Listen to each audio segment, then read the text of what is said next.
ಮಾಂಡೂಕ್ಯೋಪನಿಷತ್ತಿನಲ್ಲಿ ಇದನ್ನು ವಿವರಿಸ್ತಾರೆ.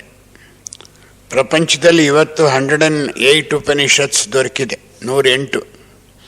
ಹಿಂದೆ ಉಪನಿಷತ್ ಕಾಲದಲ್ಲಿ 1500 ವರ್ಷಗಳ ಹಿಂದೆ ಸಾವಿರಾರು ಉಪನಿಷತ್ತುಗಳನ್ನ ಬರೆದರು. ನಮಗೆ ಅದೃಷ್ಟ ಇಲ್ಲ, ಬೇಕಾದಷ್ಟು ಉಪನಿಷತ್ತುಗಳು ಹೊರಟೋಗಿವೆ. 108 ಮಾತ್ರ ಸಿಕ್ಕಿದೆ. ಈಗ ಇನ್ನು ಕೆಲವರು ತಾವೇ ಒಂದೊಂದು ಉಪನಿಷತ್ ಅಂತ ಹೆಸರಿಟ್ಕೊಂಡು ಬರ್ತಾರೆ. ಶಾಸ್ತ್ರೋಕ್ತವಾದ ಉಪನಿಷತ್ತುಗಳದಲ್ಲ, ಮುಕ್ತೋಪನಿಷತ್ ಅಂತಾರೆ. ಇನ್ನೊಂದು ಯಾವುದೋ ತಗೊಂಡು ಅವ್ರು ಯಾರು ಕೊಡ್ತಿದ್ರೆ ಅವ್ರ ಹೆಸರಿನಲ್ಲೇ ಒಂದು ಉಪನಿಷತ್ ಅಂತಾರೆ. ಅವೆಲ್ಲ ಶಾಸ್ತ್ರೋಕ್ತವಾಗಿರೋ ಉಪನಿಷತ್ತುಗಳೆಲ್ಲ. 108 ಮಾತ್ರ ದೊರಕಿದೆ ಈಗ. 108ರಲ್ಲಿ 10 ಪ್ರಾಮುಖ್ಯ ಉಪನಿಷತ್ತುಗಳು, ಮೇಜರ್ ಉಪನಿಷತ್ಸ್. ಇನ್ನು 98 ಸಾಮಾನ್ಯ ಉಪನಿಷತ್ತುಗಳು, ಮೈನರ್ ಉಪನಿಷತ್ಸ್ ಅಂತ ಹೇಳ್ತಾರೆ. ಅದರ ಮೇಲೆ 2 ಪುಸ್ತಕ, ಉಪನಿಷತ್ತುಗಳ ಮೇಲೆ ಒಂದು series lectures doctor any Besant ಕೊಟ್ಟಿದ್ದಾರೆ. ಈ 108 ಉಪನಿಷತ್ತುಗಳ ಮೇಲೂ ಕೂಡ ಡಾಕ್ಟರ್ ಭಗವಾನ್ ದಾಸ್ ಅಂತ, ಜನರಲ್ ಸೆಕ್ರೆಟರಿ ಕೂಡ ಆಗಿದ್ದರು ಸ್ವಲ್ಪ ದಿವಸ. ಅವರು ದೊಡ್ಡ ಸಂಸ್ಕೃತ ವಿದ್ವಾಂಸರು. ಅವರಿಗೆ ಸರಿ ಹೋಗುವಂಥ ವಿದ್ವಾಂಸರೇ ಇಂಡಿಯಾದಲ್ಲಿ ಇರಲಿಲ್ಲ ಆ ಕಾಲದಲ್ಲಿ. ಅವರು ಡಾಕ್ಟರ್ ಬೆಸೆಂಟ್ರಿಗೆ ಬೇಕಾದಷ್ಟು ಜೊತೆಯೊಳಗಿದ್ದು ಕೆಲಸ ಮಾಡಿದ್ದಾರೆ. ಅವರು 108 ಉಪನಿಷತ್ತುಗಳ ಮೇಲೂ ಬರೆದಿದ್ದಾರೆ. ಈಗ ಮಾಂಡೂಕ್ಯೋಪನಿಷತ್ತಿನ ಪ್ರಕಾರವೇ ಅದರಲ್ಲಿ ಬರೀ 12 ಶ್ಲೋಕ ಇರೋದು. ಮೊದಲನೇ ಶ್ಲೋಕ ಓಂಕಾರದ ಪಾವಿತ್ರತೆಯನ್ನು ಹೇಳುತ್ತೆ. ಇನ್ನು ಉಳಿದ 6-7 ಶ್ಲೋಕಗಳು ಮನುಷ್ಯನ 4 ಪ್ರಜ್ಞಾ ಸ್ಥಿತಿಗಳನ್ನು ಹೇಳುತ್ತೆ. ಕೊನೆಯ 4 ಶ್ಲೋಕಗಳು ಓಂಕಾರದ 4 ಅಕ್ಷರಗಳನ್ನು ಯಾವ್ಯಾವುದು ಯಾವುದನ್ನು ಪ್ರತಿನಿಧಿಸುತ್ತೆ ಅನ್ನೋದನ್ನು ಹೇಳುತ್ತೆ. ನಾವು ದೇಹಾತ್ಮ ಒಂದು ಸೂಕ್ಷ್ಮವಾದ ಚಿತ್ರವನ್ನು ನೋಡೋದು. ದೇಹಾತ್ಮ ಪೂರ್ತಿ ನಾವು ಅರ್ಥ ಮಾಡ್ಕೊಂಡ್ಬಿಟ್ರೆ ನಾವು ಯಾವ ಮೀಟಿಂಗೂ ಬರಬೇಕಾಗಿಲ್ಲ, ಯಾವ ಪುಸ್ತಕನೂ ಓದಬೇಕಾಗಿಲ್ಲ. ಅಲ್ಲಿಗೆ ಮನುಷ್ಯ ತನ್ನಷ್ಟಕ್ಕೆ ತಾನೇ ತ್ರಿಗುಣಾತೀತನಾಗ್ಬಿಡ್ತಾನೆ. ಆಮೇಲೆ ಯಾವುದರ ಅಗತ್ಯವೂ ಅಂತ ಅವನಿಗೆ ಇರೋದಿಲ್ಲ. ಹಿಂದೆ ನಾವು ಇದುವರೆಗೆ ನೋಡಿದ್ದರಲ್ಲಿ ಉಕಾರ ಮಾಡೋದು ಹೋದ್ಸಲ. ಉಕಾರ ಅಂದರೆ ಧ್ಯಾನಕ್ಕೆ ಓಂಕಾರವನ್ನು ಅಳವಡಿಸಿಕೊಳ್ಳೋದು ಹೇಗೆ ಅನ್ನೋ ವಿಷಯವಾಗಿ ಮಾತ್ರ ನಾನು ಓಂಕಾರವನ್ನು ಇವಾಗ ತೆಗೆದುಕೊಂಡಿದ್ದೇನೆ. ಉಕಾರ ಅಂದರೆ ಸ್ವಪ್ನಾವಸ್ಥೆ ಅಂತ ಹೇಳ್ತಾರೆ ಮಾಂಡೂಕ್ಯೋಪನಿಷತ್ತಿನಲ್ಲಿ. ಸ್ವಪ್ನ ಅಂದರೆ ಅದು ನಮ್ಮ ಮನಸ್ಸು ಮತ್ತು ಕಾಮದೇಹ ಎರಡೂ ಸೇರಿಕೊಂಡು ಎಲ್ಲಿ ಭಾವನೆ ಮತ್ತು ಯೋಚನೆ ಒಟ್ಟಾಗಿ ಸೇರಿ ಕೆಲಸ ಮಾಡುತ್ತೋ ಆ ಕ್ಷೇತ್ರ ಸ್ವಪ್ನಾವಸ್ಥೆಯ ಕ್ಷೇತ್ರ.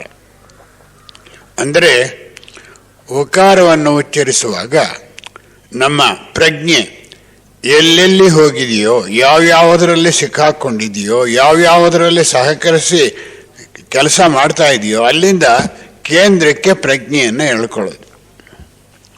ಅಕಾರ ಹೇಳುವಾಗ ಸ್ಥೂಲ ದೇಹದ ಪ್ರಜ್ಞೆಯನ್ನು ಕೇಂದ್ರಕ್ಕೆ ಎಳ್ಕೊಳ್ಳೋದು. ಉಕಾರ ಹೇಳಿದವಾದಾಗ ಭಾವನಾತ್ಮಕ ಮತ್ತು ಯೋಚನಾತ್ಮಕ ಪ್ರಜ್ಞೆಯನ್ನು ಎಲ್ಲ ಸ್ಥಿತಿಗಳಿಂದ ಕೇಂದ್ರಕ್ಕೆ ಎಳ್ಕೊಳ್ಳೋದು. ಇಲ್ಲಿ ಒಂದು ದೊಡ್ಡ ಪ್ರಶ್ನೆ ಹುಟ್ಟುತ್ತೆ. ಹೀಗೆ ನಾವು ಕೇಂದ್ರಕ್ಕೆ ಪ್ರಜ್ಞೆ ಎಳ್ಕೊಂಡಾಗ ಹಿಂದಕ್ಕೆ ಹೋಗೋದಿಲ್ವೇ? ಸರಿ ತಾನೇ? ಸರಿ ಅಂದರೆ ಸರಿ ಅಂದ್ಬಿಡಿ, ಒಳ್ಳೇದಾಯ್ತು. ಸರಿ ಇಲ್ಲ ಅಂತ ಹೇಳಿದ್ರು ನನಗೆ ತುಂಬ ಸಂತೋಷ. ಯಾರಾದರೂ ಹೇಗೆ ಅನ್ನೋದನ್ನು ಹೇಳ್ದಂಗೆ ಆಗುತ್ತೆ ಅವರು. ಇದು ಸರಿನೋ ಸರಿ ಇಲ್ವೋ?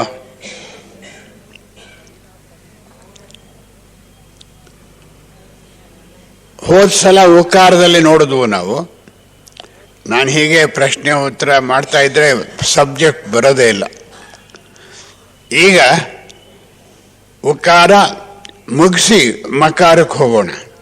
ಅದಕ್ಕೆ ಮುಂಚಿತವಾಗಿ ನಾವೀಗ ಓಂಕಾರವನ್ನು ಅಕ್ಷರವಾಗಿ ಪೂರ್ಣಾಕ್ಷರವಾಗಿ ಉಚ್ಚರಿಸೋಣ. ಚಿನ್ಮುದ್ರೆ ಇಟ್ಕೊಳ್ಳಿ. ಹಿಂದೆನೂ ನಾನು ಹೇಳಿದ್ದೇನೆ, ಚಿನ್ಮುದ್ರೆಗೆ ಅರ್ಥ ಈ 3 ಬೆರಳು ಮನುಷ್ಯನ ತ್ರಿಕಾಲ ಪ್ರಜ್ಞೆಯನ್ನು ಸೂಚಿಸುತ್ತೆ. ಸ್ಥೂಲ ದೇಹ, ಕಾಮದೇಹ, ರೂಪ ಮನಸ್ಸು. ನಾನಿಲ್ಲಿ ಉಪನ್ಯಾಸ ಮಾಡುವಾಗ ಥಿಯಾಸಫಿಯ ವಾಂಗ್ಮಯದಲ್ಲಿ ಹೇಗಿದೆಯೋ ಅದನ್ನು ಮಾತ್ರ ಮಾಡ್ತೇನೆ ನಾನು.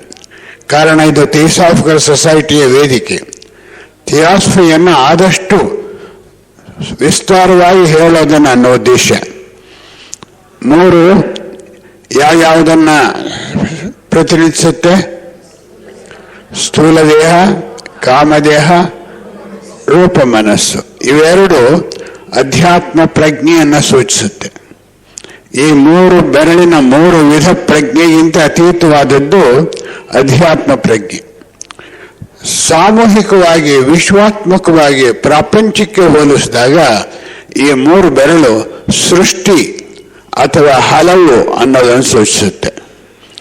ಈ 2 ಬೆರಳು ಯೂನಿಟಿ ಇನ್ ಮಲ್ಟಿಪ್ಲಿಸಿಟಿ, ಹಲವುದರಲ್ಲಿ ಏಕತ್ವವನ್ನು ಕಾಣೋದನ್ನು ಈ 2 ಬೆರಳು ಸೂಚಿಸುತ್ತೆ. ಇದನ್ನು ತಿಳಿದು ಮಾಡಿದರೆ ಅದರಿಂದ ಹೆಚ್ಚು ಪ್ರಯೋಜನವಾಗುತ್ತೆ.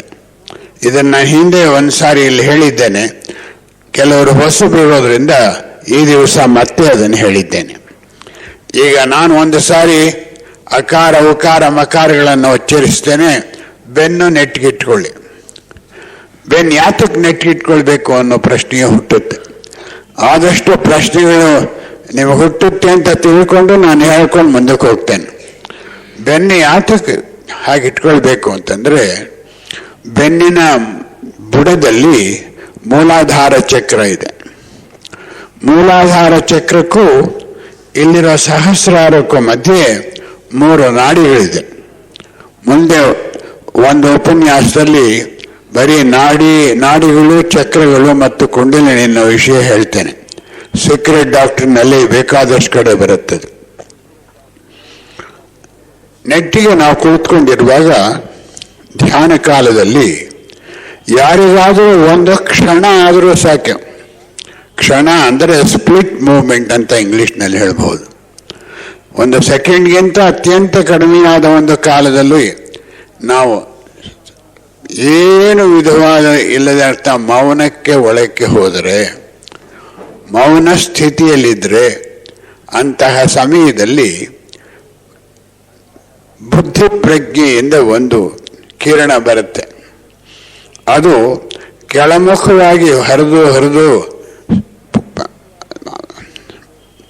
ಕಾರಣ ದೇಹ ಅಥವಾ ರೂಪ ಮನಸ್ಸು, ಆಮೇಲೆ ರೂಪ ಮನಸ್ಸು, ಆಮೇಲೆ ಕಾಮದೇಹ, ಸ್ಥೂಲ ದೇಹಕ್ಕೆ ಬಂದು ಮೆದುಳಿನಲ್ಲಿರುವ ಸಹಸ್ರಾರದ ಪ್ರಕಾರ ಪ್ರವೇಶ ಮಾಡಿ 3 ನಾಡಿಗಳನ್ನು ಪ್ರವೇಶ ಮಾಡಿತ್ತು. ಮುಖ್ಯವಾಗಿ ಸುಷುಮ್ನ ನಾಡಿಯಲ್ಲಿ ಹೊಕ್ಕು ಬೆನ್ನು ಮೂಳೆಯ ಬುಡದಲ್ಲಿರುವ ಮೂಲಾಧಾರ ಚಕ್ರಕ್ಕೆ ಹೋಗಿ ತಗಲುತ್ತೆ. ಅದು ತಗಲಿದಾಗ ಆ ಚಕ್ರ ಬಾಯಿ ಬಿಡುತ್ತೆ. ಬಾಯಿ ಬಿಟ್ಟ ತಕ್ಷಣ ಅದರಲ್ಲಿ ಕುಂಡಲಿನಿ ಇದೆ. ಆ ಕುಂಡಲಿನಿ ಮೇಲಕ್ಕೆ ಬರುತ್ತೆ. ಕುಂಡಲಿನಿ ಪ್ರಭಾವ ಅದು ಏನು ಶಕ್ತಿ ಅನ್ನೋದನ್ನು ಮುಂದೆ ನೋಡೋಣ. ಅದಕ್ಕೋಸ್ಕರ ಬೆನ್ನೆಟ್ಟಿಟ್ಕೊಂಡಿರ್ಬೇಕು. ನಾವು ನನಗೆ ಮೌನ ಬಂದಾಗ ಕಿರಣ ಬಂದ್ಬಿಡ್ಲಿ, ಮೂಲಾಧಾರ ಚಕ್ರ ತೆಗೆದು ಬಿಡ್ಲಿ ಅಂದರೆ ತೆಗೆಯಲ್ಲ. ಅದು ನಮ್ಮನ್ನು ನಾವು ಪೂರ್ತಿಯಾಗಿ ಮರ್ತಿರ್ಬೇಕು, ಪರಿಪೂರ್ತಿಯಾಗಿ ಮರ್ತಿರ್ಬೇಕು. ಆ ಮರ್ತಾಗ ಒಳಗಡೆ ಯಾವ ಗದ್ದಲವೂ ಇರೋದಿಲ್ಲ. ಅತ್ಯಂತ ಆಳವಾದ ಮೌನದಲ್ಲಿ ನಾವು ಇರ್ತೇವೆ. ಅಂತಹ ಸಂದರ್ಭದಲ್ಲಿ ಈ ತರಹ ಒಂದು ಪವಿತ್ರ ಅನುಭವ ಕಿರಣ ಬರುತ್ತೆ ಅಂತ ಇರೋದ್ರಿಂದ ನಾವು ನೆಟ್ಟು ಕುಳಿತುಕೋಬೇಕು.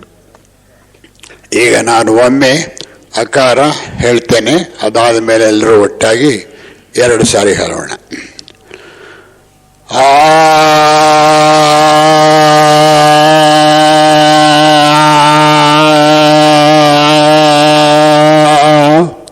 ಒಟ್ಟಾಗಿ 2 ಸಾರಿ.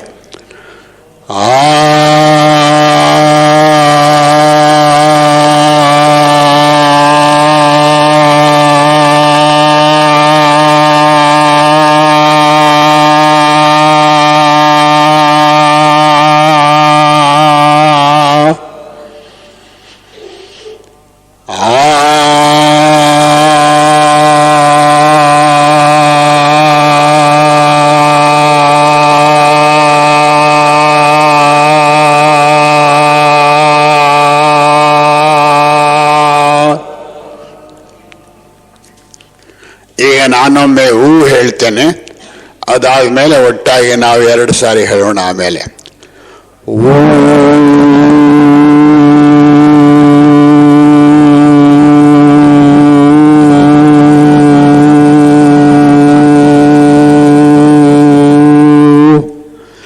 ಒಟ್ಟಾಗಿ 2 ಸಾರಿ.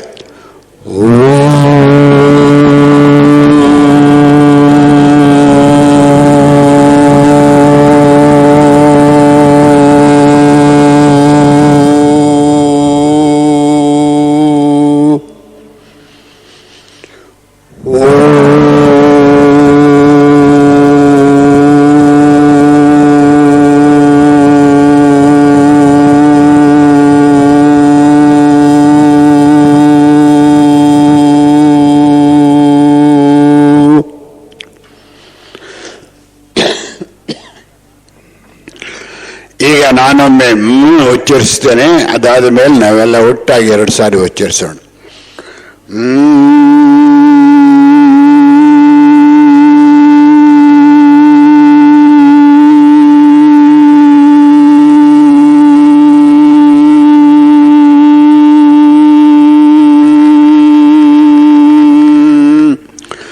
ಒಟ್ಟಾಗಿ 2 ಸಾರಿ.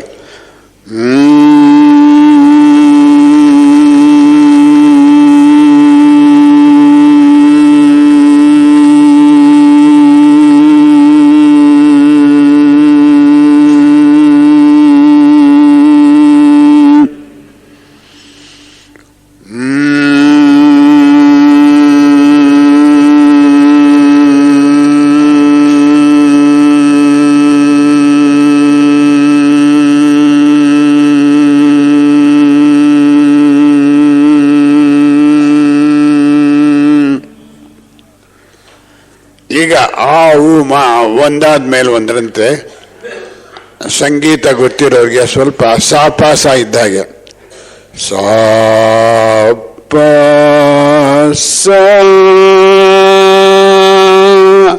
ಆ ಸ್ಥಾಯಿಯಲ್ಲಿ 3 ಅಕ್ಷರವನ್ನು ಹೇಳೋದು. ನಾನೊಂದು ಸಾರಿ ಹೇಳ್ತೇನೆ, ಆಮೇಲೆ ನಾವೆಲ್ಲ ಒಟ್ಟಾಗಿ 3 ಸಾರಿ ಹೇಳೋಣ.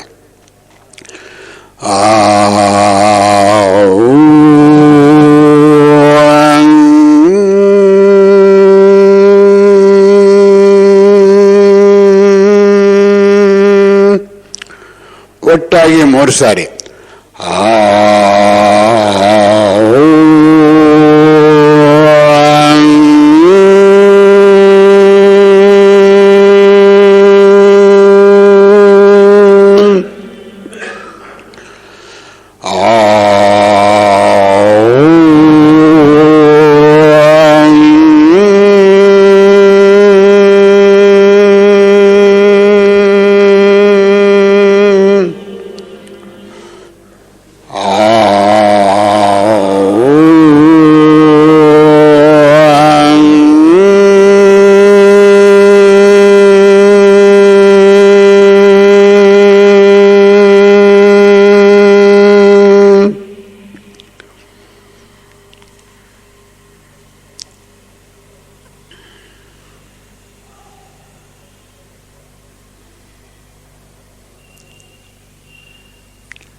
ಓಂಕಾರವನ್ನು ಅಕ್ಷರವಾಗಿ ಅಥವಾ 3 ಅಕ್ಷರವನ್ನು ಸೇರಿಸಿಕೊಂಡು ಹೇಳಿದಾಗ ಅದ್ಭುತವಾದ ಅಧ್ಯಾತ್ಮ ವಾತಾವರಣ ಉಂಟಾಗುತ್ತೆ. ಪ್ರಾಯಶಃ ತಮಗೂ ಈಗ ಅದು ಅನುಭವವಾಗ್ತಾ ಇರಬಹುದು. ಅತ್ಯಂತ ವೀರ್ಯವತ್ತಾದ ವಾತಾವರಣ ಈಗ ತಯಾರಾಗಿದೆ. ಇದು ನಮ್ಮ ಪ್ರಯಾಣಕ್ಕೆ ಸುಗಮವಾಗಿ ಹೋಗೋದಕ್ಕೆ ಸಹಾಯ ಮಾಡುತ್ತೆ. ಈಗ ಓಂಕಾರವನ್ನು ನಾನೊಮ್ಮೆ ಉಚ್ಚರಿಸ್ತೇನೆ, ಅದಾದ ಮೇಲೆ ನಾವೆಲ್ಲರೂ ಒಟ್ಟಾಗಿ 5 ಸಾರಿ ಉಚ್ಚರಿಸೋಣ. ಓ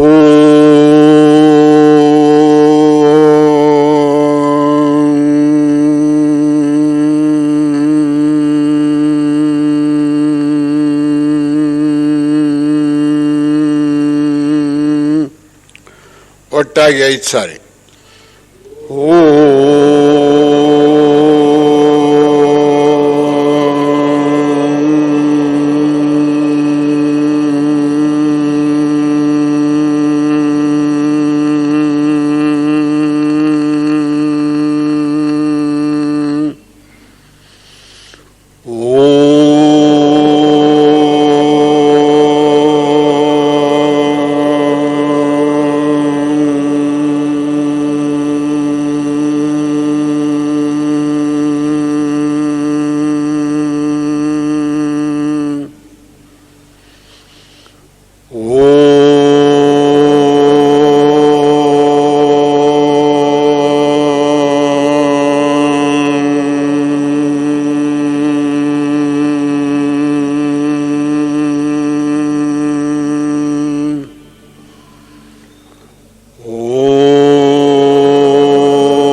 ಮತ್ತೊಮ್ಮೆ ಓಂಕಾರವನ್ನು ಉಚ್ಚರಿಸಿ ಕ್ಷಿಪ್ರ ಧ್ಯಾನ ಕೊನೆ ಮಾಡೋಣ. ಒಟ್ಟಾಗಿ ಓ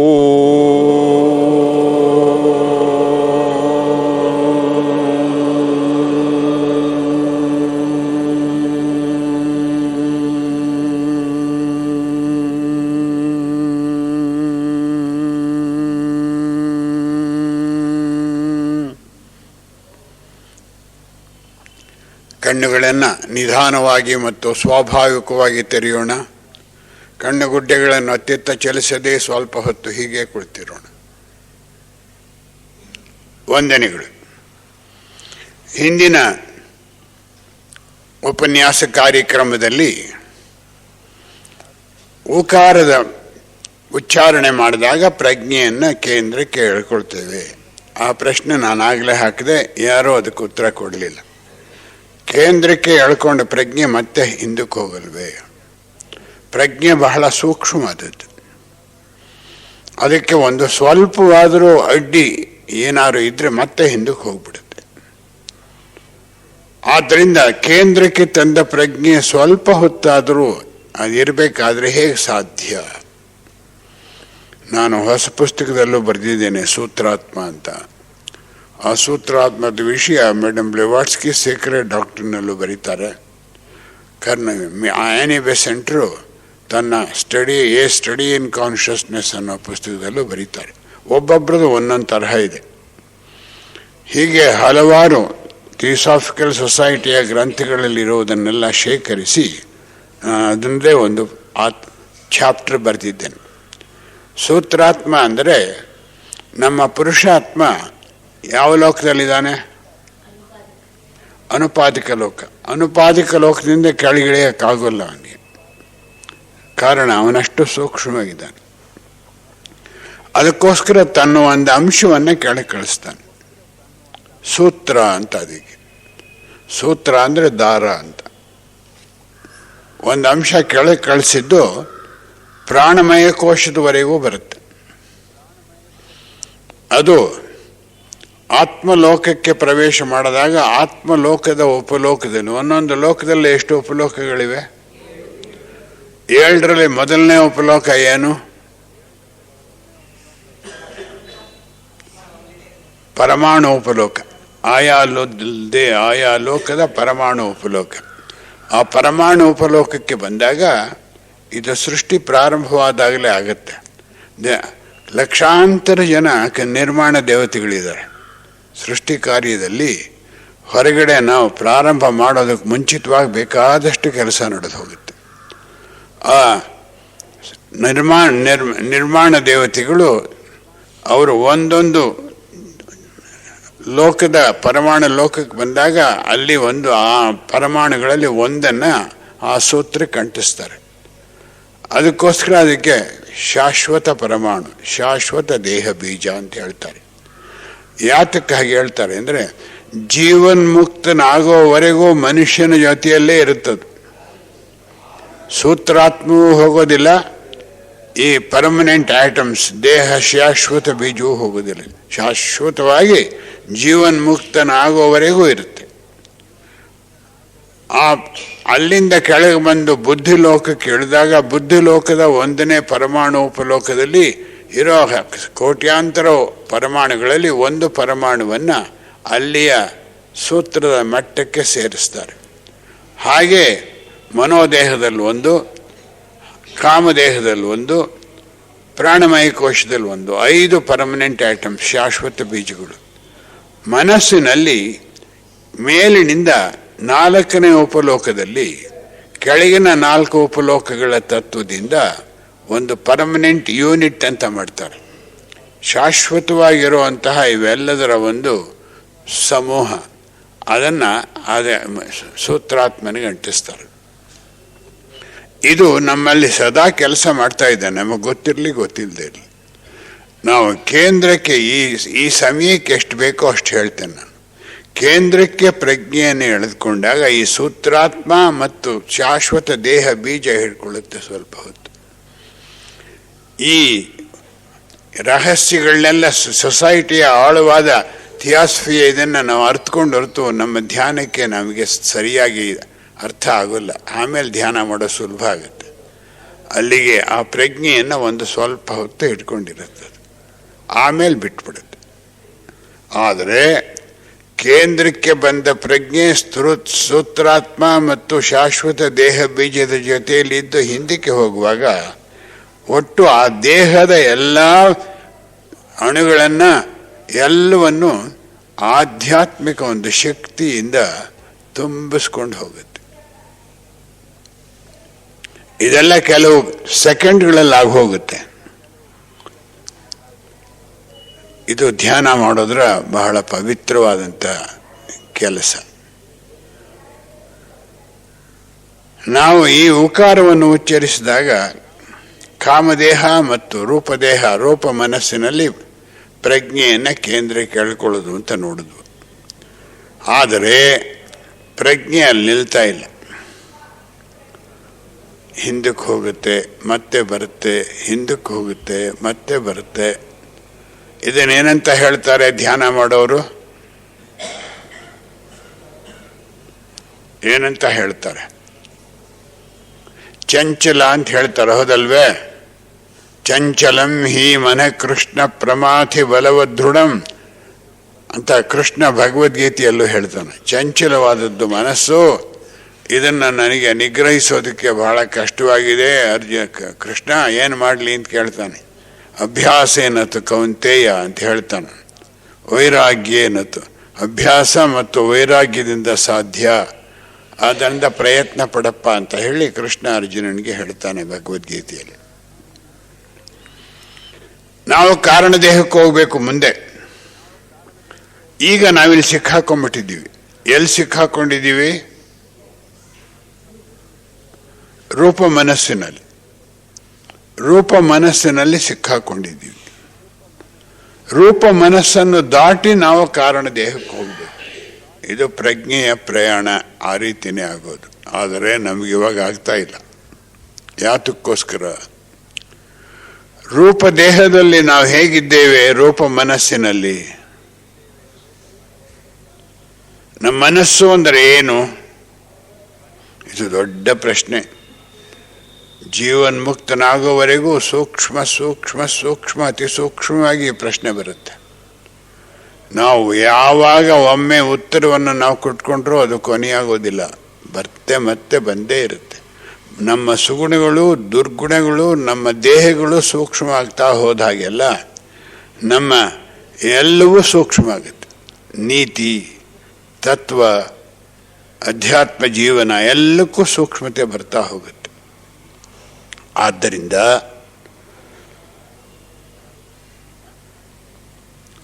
ನಾವೀಗ ರೂಪದೇಹವನ್ನು, ರೂಪ ಮನಸ್ಸನ್ನು ದಾಟಿತಾನೆ ಹೋಗಬೇಕು. ಆದರೆ ನಮ್ಮ ಸ್ಥಿತಿ ಹೇಗಿದೆ ಅಲ್ಲಿ? ಒಂದು ಮನೆ ಕಿಟಕಿಗಳನ್ನೆಲ್ಲ ಹಾಕಿಬಿಟ್ಟು ಬಾಗಿಲು ಮುಚ್ಚಿಬಿಟ್ಟು ಎಲೆಕ್ಟ್ರಿಕ್ ದೀಪನ ಹೋಗದೆ ಕತ್ಲೆ ಮಾಡಿಕೊಂಡು ಕೂತ್ಕೊಂಡು ಅಯ್ಯೋ ಬೆಳಕಿಲ್ವಲ್ಲ ಅಂದರೆ ಅಂತಾರಲ್ಲ, ಅಷ್ಟು ನಾವು ಅಷ್ಟರ ಮಟ್ಟಿಗೆ ಮೂರ್ಖತ್ವಕ್ಕೆ ಹೋಗಿದ್ದೇವೆ. ನಿಮಗೆಲ್ಲ ಹೇಳಲ್ಲ, ನಾನು ಹೇಳ್ಕೊಳ್ತೀನಿ. ಎಲ್ರಿಗೂ ಹೇಳಿದಾಗ ನಮಗೆ ಹೇಳೋದಕ್ಕೆ ನೀವು ಯಾರು ಅಂತ ನೀವು ಕೇಳಿದ್ರೆ ನಾನೇನು ಮಾಡಲಿ. ಆಮೇಲೆ ಆ ತರಹ ಒಂದು ಬಾಲ್ಯ ಸ್ಥಿತಿಯಲ್ಲಿ child like state of consciousness, ಆ ಪ್ರಜ್ಞೆಯಲ್ಲಿದ್ದೇವೆ. ಏತಕ್ಕೆ ಹೀಗೆ? ಕತ್ತಲೆ ಅಂದ್ರೇನು? ಮನಸ್ಸಿನ ಇದನ್ನು ವಿವರಿಸಬೇಕಾಗುತ್ತೆ. ಮನಸ್ಸು ಅನ್ನೋದು ನಮ್ಮ ಸಂಕಲ್ಪಗಳ ಕಂತೆ ಮಾತ್ರವೇ ಅಲ್ಲ. ಮನಸ್ಸು ಅನ್ನೋದು ವಿಶಾಲವಾದ ಬಯಲು. ಹೊರಗಿನ ಪ್ರಪಂಚದಲ್ಲಿ ಹೇಗಿದೆಯೋ ಒಳಗಿನ ಪ್ರಪಂಚದಲ್ಲೂ ಹಾಗೆ ಇದೆ. ಇವಾಗ ಇಲ್ಲೊಂದು ಹಾಲ್ನಲ್ಲಿ ಕೂತಿದ್ದೀವಿ ನಾವು.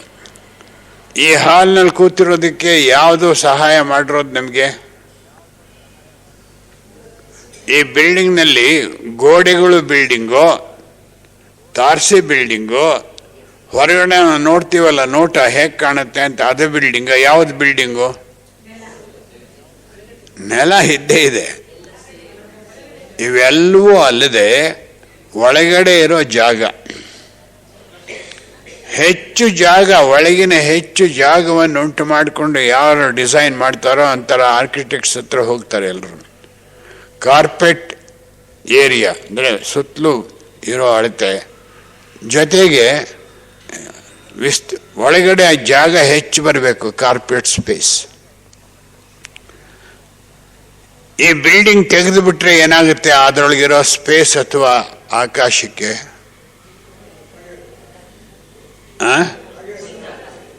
ಇನ್ನೊಬ್ರು ಇನ್ನೊಂದು ಥರ ಡಿಸೈನ್ ಮಾಡಿ ಇಲ್ಲೊಂದು ಬಿಲ್ಡಿಂಗ್ ಕಟ್ಟಿದಾಗ ಆ ಖಾಲಿ ಆಕಾಶಕ್ಕೆ ಏನಾಗುತ್ತೆ? ಅದಕ್ಕೆ ಬಂಧನ ಇಲ್ಲ. ಕಾರಣ ಇಟ್ಟಿಗೆ, ಗಾರೆ, ಸಿಮೆಂಟ್ ಇವೆಲ್ಲಕ್ಕೂ ಸೂಕ್ಷ್ಮವಾದ ಸ್ಥಿತಿಯಲ್ಲಿದೆ. ಅದನ್ನು ಬಂಧಿಸೋಕೆ ಸಾಧ್ಯವಿಲ್ಲ. ಲಾಟ್ಸೆ ಅಂತ ಚೈನಾದಲ್ಲಿ ಒಬ್ಬ ದೊಡ್ಡ ಋಷಿ ಅಂತ ಅನ್ಬಹುದು, ಜೀವನ್ಮುಕ್ತಿಗಿಂತ ಮುಂದಕ್ಕೆ ಹೋಗಿದ್ದು. ಅವನು ಹೇಳ್ತಾನೆ, house is not useful for the walls that surround the house. House is useful for the empty space inside the house. Pot is not useful so much for the clay by which the pot is made. Pot is more useful because of the space inside the pot. ಮನೆ ಗೋಡೆಗಳಿಂದ ಇರುವಷ್ಟು ಒಂದು ರಕ್ಷಣೆ ಕೊಟ್ಟಿರೋ ಗೋಡೆಗಳೇ ಮನೆಯಲ್ಲ, ಅದರಿಂದೇ ಪ್ರಯೋಜನ ಆಗ್ತಾ ಇಲ್ಲ, ಅದರೊಳಗಿರೋ ಜಾಗದಿಂದ ಪ್ರಯೋಜನ ಆಗ್ತಾ ಇದೆ. ಹಾಗೆಯೇ ಒಂದು ಮಡಿಕೆ ಮಣ್ಣಿನಿಂದ ಮಾಡಿದೆಯಲ್ಲ, ಆ ಮಣ್ಣಿನಿಂದ ಮಡಿಕೆಗೆ ಅಷ್ಟು ಪ್ರಾಶಸ್ತ್ಯ ಬಂದಿಲ್ಲ, ಆ ಮಡಿಕೆ ಒಳಗಿನ ಖಾಲಿ ಜಾಗದಿಂದ ಅದಕ್ಕೆ ಪ್ರಾಶಸ್ತ್ಯ ಬಂದಿದೆ. ಇದನ್ನು ನಮಗೆ ನಾವು ಹೋಲಿಸ್ಕೊಳ್ಬಹುದು. ನಮಗೆ ನಿಜವಾಗಿಯೂ ಜಾಗ ವಿಶಾಲವಾಗಿದೆಯೇ? ಮನಸ್ಸಿನ ಬಯಲು ಪ್ರತಿಯೊಬ್ಬ ಮಾನವನಿಗೂ, ಸ್ತ್ರೀಯರು ಪುರುಷರಾದಿಯಾಗಿ ಈ ಭೂಖಂಡದಲ್ಲಿ ಎಲ್ಲೆಲ್ಲಿ ಮನುಷ್ಯರಿದ್ದಾರೋ ಎಲ್ಲರಿಗೂ ವಿಶಾಲವಾದ ಮನೋಬೈಲಿದೆ. ನಮ್ಮೊಬ್ಬೊಬ್ಬರು ವಿಶಾಲವಾದ ಮನೋಬೈಲ್ನಲ್ಲಿ ನಮ್ಮ ಸಂಕಲ್ಪಗಳು ಒಂದು ಸ್ವಲ್ಪ ಜಾಗ ಮಾತ್ರ ಆಕ್ರಮಿಸ್ಕೊಂಡಿವೆ. ಇದಕ್ಕೆ ಕಾರಣ ಏನು? Our thoughts are instinctive, most of our thoughts. Instinct ಅನ್ನೋ ಪದಕ್ಕೆ ನಮಗೆ ಕನ್ನಡದಲ್ಲಿ ಟ್ರಾನ್ಸ್ಲೇಷನ್ ಯಾವುದು ಪದ ಸಿಕ್ಕೋದಿಲ್ಲ. ಬರೀ ಮೃಗತ್ವ ಅಂತ ಹೇಳಿಬಿಡ್ತೀವಿ ಅಷ್ಟೇ. ಮೃಗ ಸ್ವಭಾವದ ಸಂಕಲ್ಪಗಳು ನಮ್ಮದು ಇರೋ ಸಂಕಲ್ಪಗಳಲ್ಲಿ 90-95% ಮೃಗ ಸ್ವಭಾವದ ಸಂಕಲ್ಪಗಳು.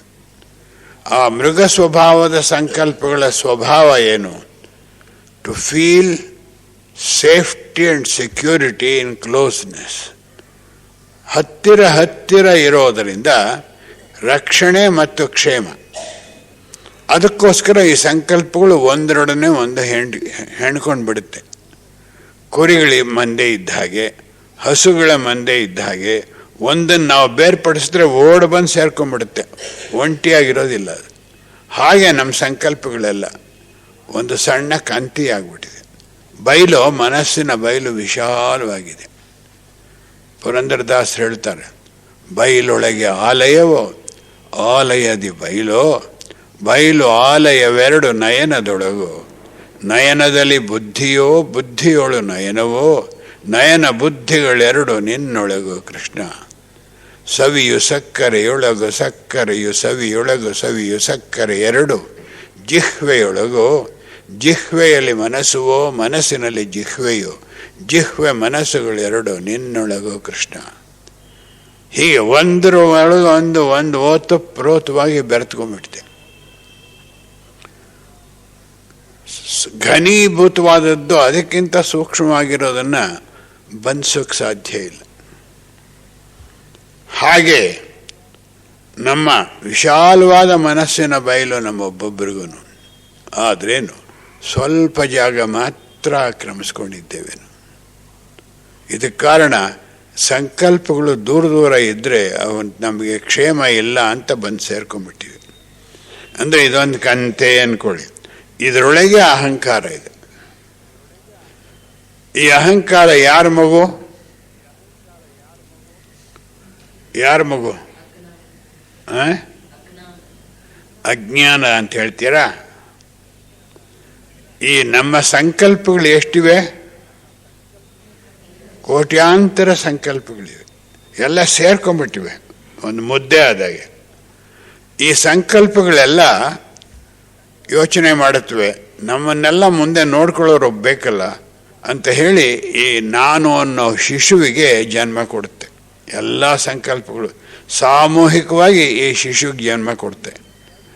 ಕಾಲಕ್ರಮದಲ್ಲಿ ಏನಾಗುತ್ತೆ, ಈ ಶಿಶು ನಾನೇ ರಾಜ, ನಾನೇ ಸರ್ವಸ್ವ, ಅಷ್ಟೇ ಅಲ್ಲ ನಾನೇ ಆತ್ಮ ಅಂತಲೂ ಹೇಳುತ್ತೆ. ಮನುಷ್ಯ ಯಾತಕ್ಕೆ ಕಷ್ಟಪಡ್ತೀಯ, ನೀನು ನನ್ನ ಕಡೆ ತಿರುಗು, ನಿನಗೆ ಪರಮಾತ್ಮನ ದರ್ಶನ ಮಾಡಿಸ್ಬಿಡ್ತೀನಿ, ನಾನು ಅನ್ನೋ ಆತ್ಮನನ್ನು ದರ್ಶನ ಮಾಡ್ತೀನಿ ಅಂತ ಹೇಳೋ ಅಷ್ಟರ ಮಟ್ಟಿಗೆ ನಮ್ಮನ್ನು ಒಳಗೆ ಇದೇ ಪಂಜರದಲ್ಲಿ ಇಟ್ಕೊಂಡ್ಬಿಟ್ಟಿದೆ, ಅದು ಜೈಲಾಗ್ಬಿಟ್ಟಿದೆ ನಮಗೆ.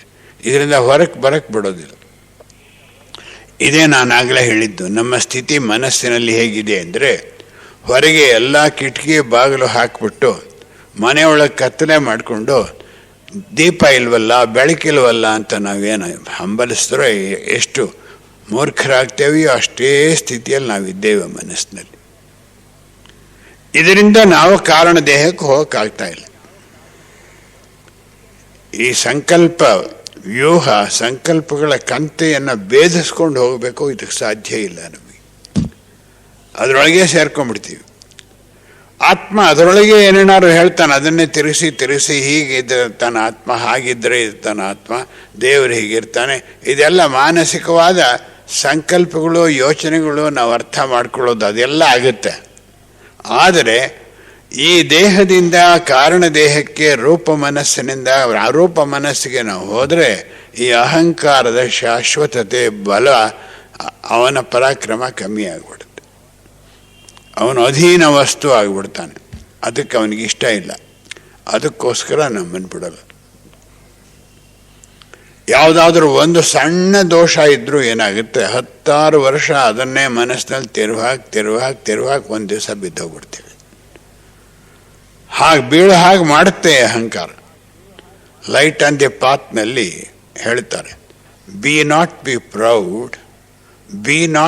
Proud of not being proud ಅಂತ. ಅಹಂಕಾರವನ್ನು ಬಿಡು, ಅಹಂಕಾರವನ್ನು ಬಿಟ್ಟಿದ್ದೇನೆ ಎಂಬ ಅಹಂಕಾರವನ್ನು ಬಿಡು.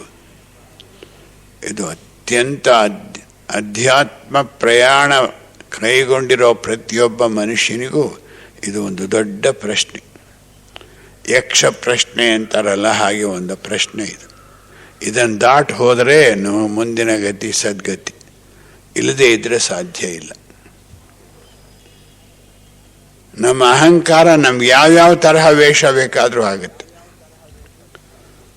ದಕ್ಷಿಣ ಇಂಡಿಯಾದಲ್ಲಿ ಒಂದು ಗುಂಪಿನ ಜನ ಮದುವೆ ಆದಮೇಲೆ 2 ಅಡುಗೆ ಮಾಡ್ತಾರೆ. ಗಂಡಿನ ಕಡೆಯವ್ರದ್ದು ಅಡುಗೆ ಮಾಡ್ತಾರೆ, ಹೆಣ್ಣಿನ ಕಡೆಯವರು ಬೇರೆ ಮಾಡಿಸಿ ಎರಡನ್ನು ಒಟ್ಟಿಗೆ ಸೇರಿಸಿ ಅದನ್ನು ಊಟ ಮಾಡೋ ಪದ್ಧತಿ. ಹಾಗೆಲ್ಲ ಸಿದ್ಧತೆಗಳಾಗಿ ಅಡುಗೆಗಳೆಲ್ಲ ಸಿದ್ಧತೆ ಆಗ್ತಾ ಇದೆ, ಘಮ ಘಮ ಅಂತ ವಾಸನೆ ಬರ್ತಾ ಇದೆ.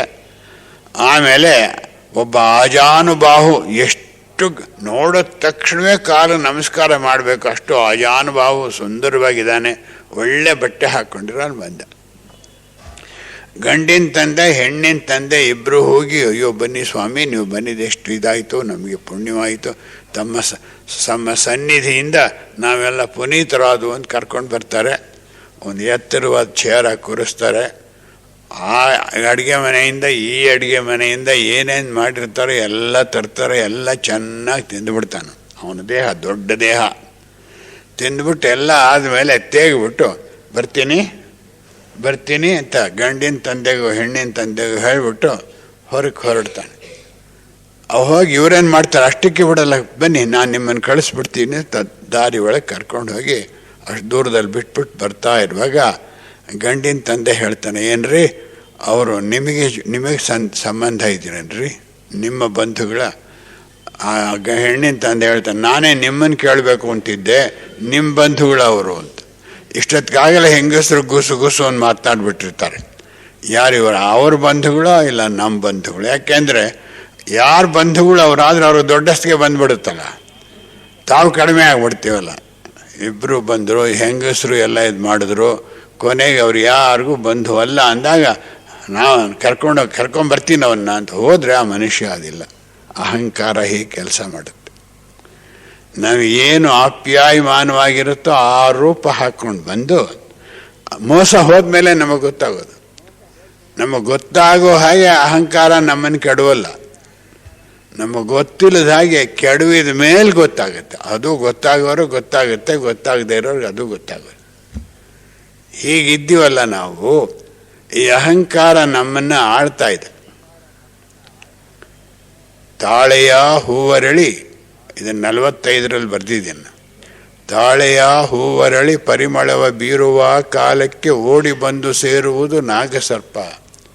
ಇದರಂತೆ ಮಾನವನ ಹೃದಯ ಕಮಲವು ಅರಳಿ ಪರಿಮಳವ ಬೀರುವ ಕಾಲಕ್ಕೆ ಬಂದು ಸೇರುವುದು ನಾನೆಂದೆನ್ನುವ ಅಹಂಭಾವದ ಸರ್ಪ.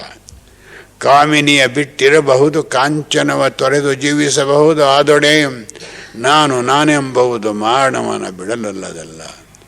ಎಲೆ ಮನವೇ, ತನ್ನ ಮೇಲಣ ಪೊರೆಯ ತೊರೆವ ಸರ್ಪದಂತೆ ನಿನ್ನ ಮೇಲಣ ಅಹಂಭಾವೆಂಬ ಪೊರೆಯ ತೊರೆ. ನಿನಗಿಂತ ಕಿರಿಯರಿಲ್ಲೆಂಬುದಂ, ಸಾಧು ಸಜ್ಜನಕ್ಕಿಂತ ಹಿರಿಯರಿಲ್ಲೆಂಬುದಂ ತಿಳಿದು ಅವರ ಸೇವೆಯಳು ನೀ ಬೆರೆ.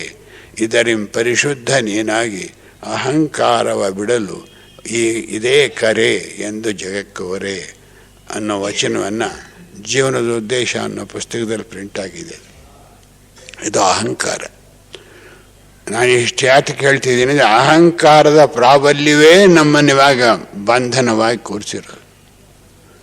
ಈ ಕಂತೆ ಆಗಿರೋದ್ರಿಂದ ಇದರೊಳಗಿಂದ ಹೊರಕ್ಕೆ ಬಂದು ಹೋಗೋಕ್ಕಾಗೋಲ್ಲ.